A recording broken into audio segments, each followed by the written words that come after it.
Brooke and I are in the gym, and we're going to be going over 7 climbing tips for beginners. These are things that I wish that I had maybe known when I started climbing. I've been climbing for about 7 years now. I'm not a professional climber, I'm just a normal dude. I happen to work in the climbing industry, so I've been working as a route setter, climbing coach, all sorts of different things. And when I first started climbing, I was super psyched. And there were some things that I wish that I had known. Well, there's about a million things I wish that I had known. So Brooke and I, we picked 7 simple things that you can think about as a new climber.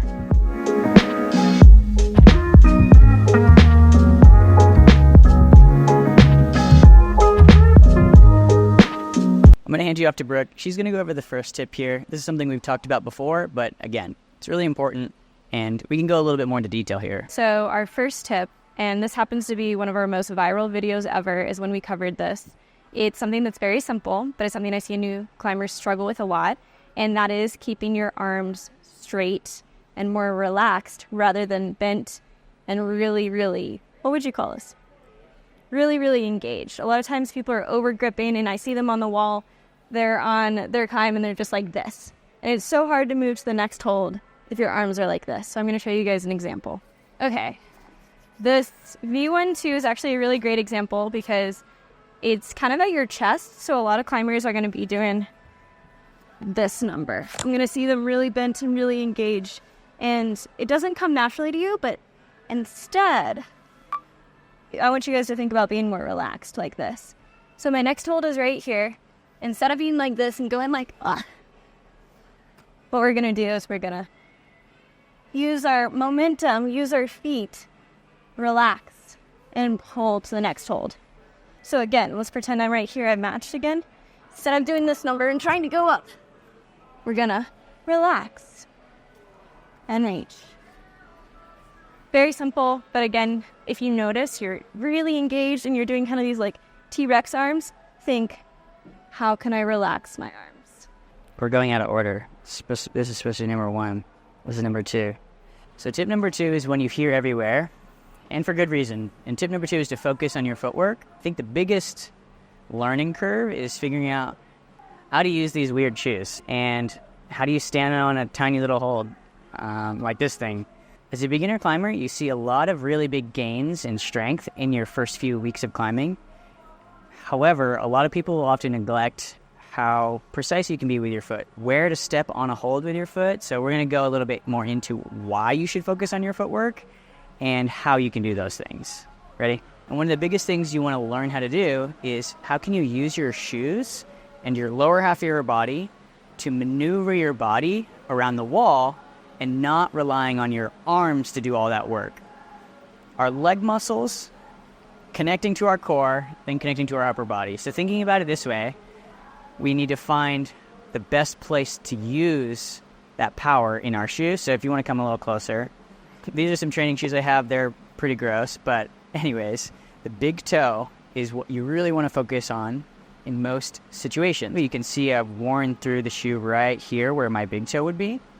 This is the point where you have the most precision and power. So really thinking about this while you're on the wall. So in climbing, one of the biggest things that I think scares me as a new climber, or scared me as a new climber, is how do I stand on a tiny foothold like this?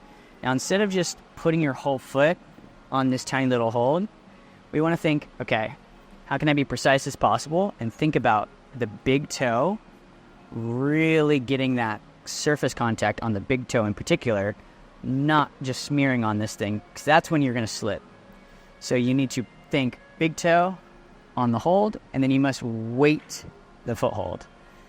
Now, the best place to practice this, in my opinion, this might be where I lose a lot of you guys, is the lovely slab.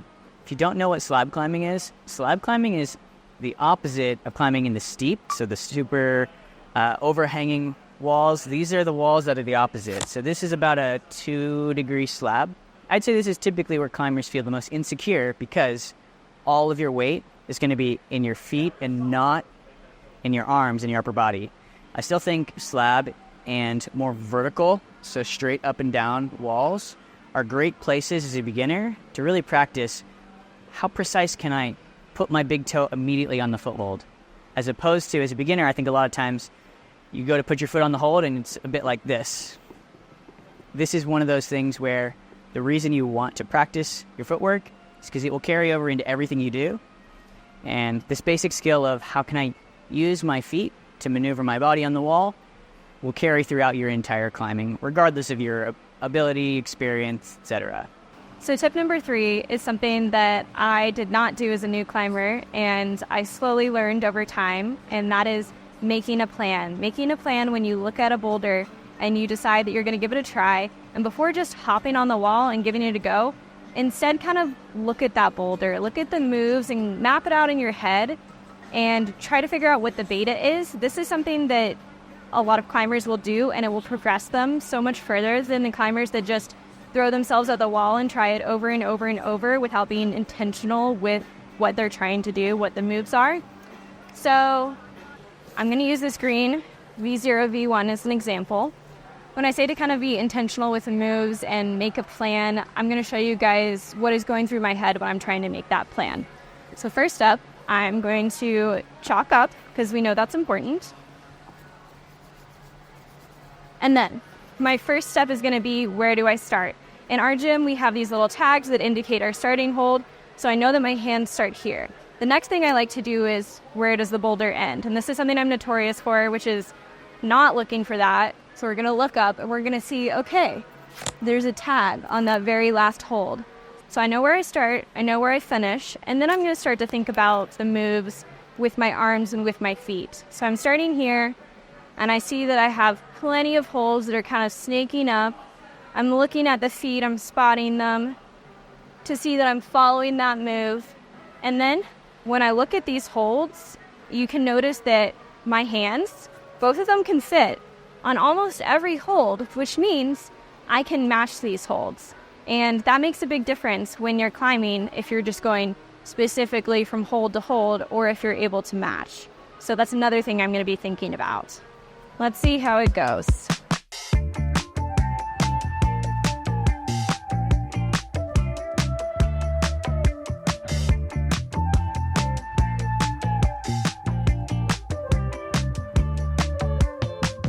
See, I'm matching.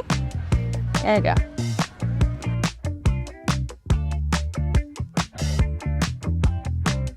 Stable, match, finish. Something else is you might want to think about, if you're a climber that's not as comfortable from jumping down from the top of the wall, you need to then make a plan of how you're going to get down, because you don't want to put yourself in a position where you don't feel comfortable and you're just dangling at the top of the wall. So that's something that you might want to be aware of.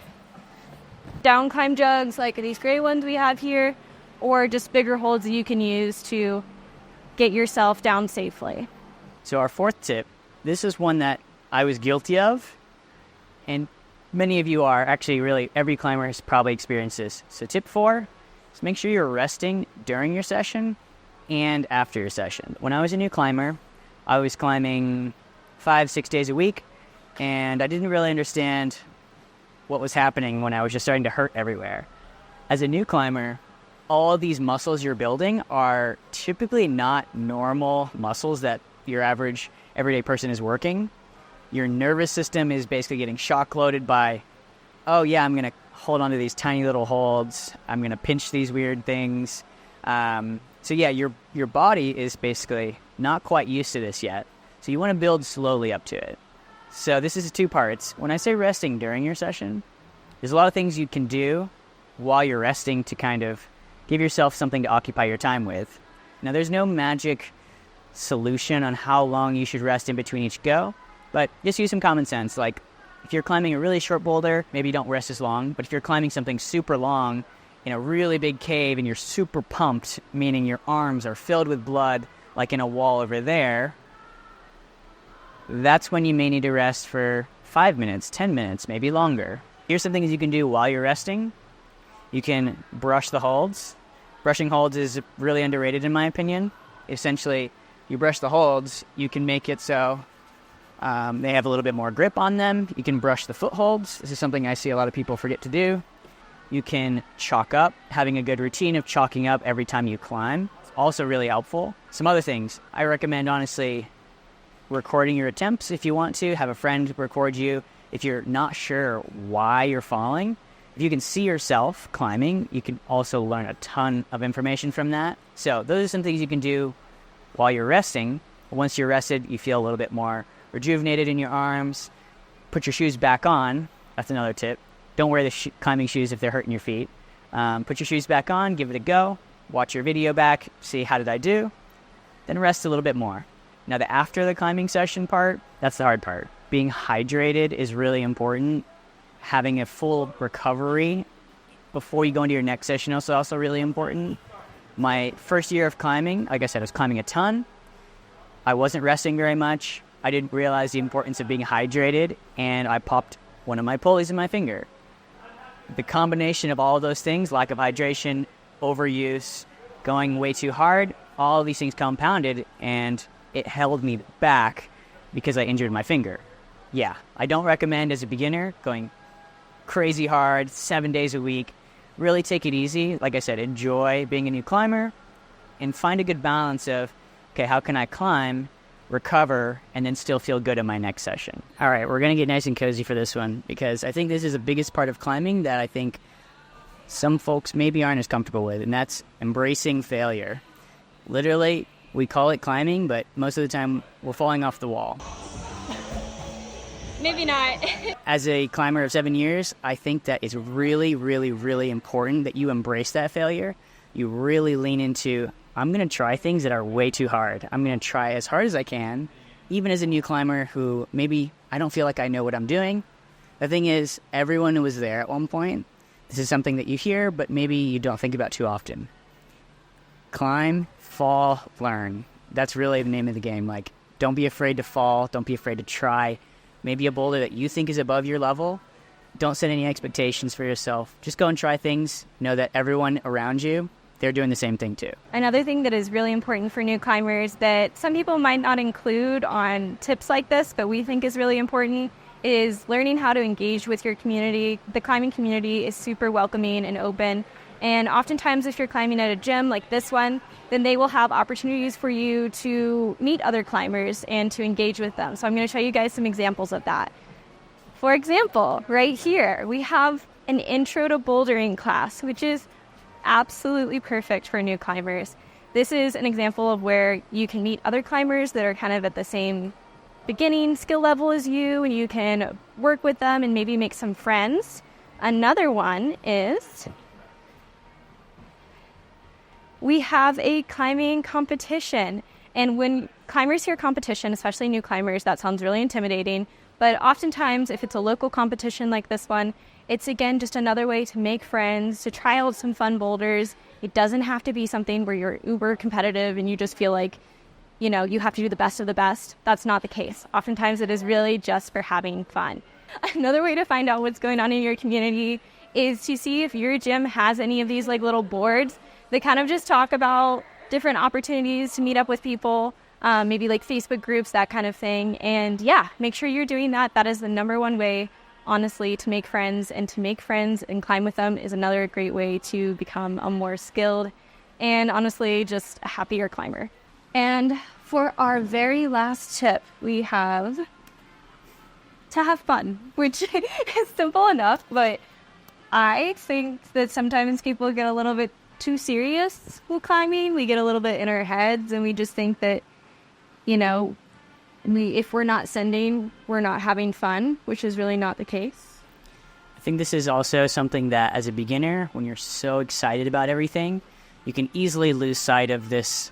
We're climbing plastic things or rocks, you know? It's super fun as a new climber if you can really embrace, yes, I'm new, I don't know what I'm doing, but I'm going to try my best. This is a really, really cool opportunity for you to be curious, to learn, and have a good time. Yeah, and another thing I want to mention is that we can be very self-conscious as new climbers. We can feel like everyone's judging us, so we're not as good as everybody else, and that can take away a lot of the fun, is just, again, being really serious and thinking that, you know, you're not supposed to be in this gym. You don't belong here, and that's really not the case. Noah mentioned earlier that everybody was a new climber once, and everybody was kind of in that place of where they were figuring things out, they were learning the steps, and maybe they were doing some things that might feel a little embarrassing from time to time, but if you embrace it and you have fun with it and you learn to kind of laugh at yourself and laugh at your mistakes, you will have way more fun, and it will be more enjoyable for you and everybody around you as well.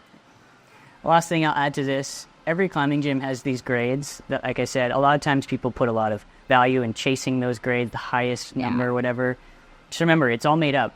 What feels like this for you as a new climber, in 2 weeks it might feel different. In a year, it's going to be completely different. So yeah, don't worry too much about that. Have fun, and yeah, enjoy the process of being a new climber. And enjoy the process of being a new climber. Yeah. And like and subscribe if you liked this video. Thanks for watching this video. If you made it to the end, check out our previous video. We're trying to make some more long form stuff. Give us a like, a subscription. Yep, give us a subscription. And yeah, let us know what you want to see next from us. We got a bunch of ideas, but we'd love to hear from you guys what you'd like to see next. Thanks. We'll see you then. We're going out of order. This is supposed to be number 1. This is number 2. All right.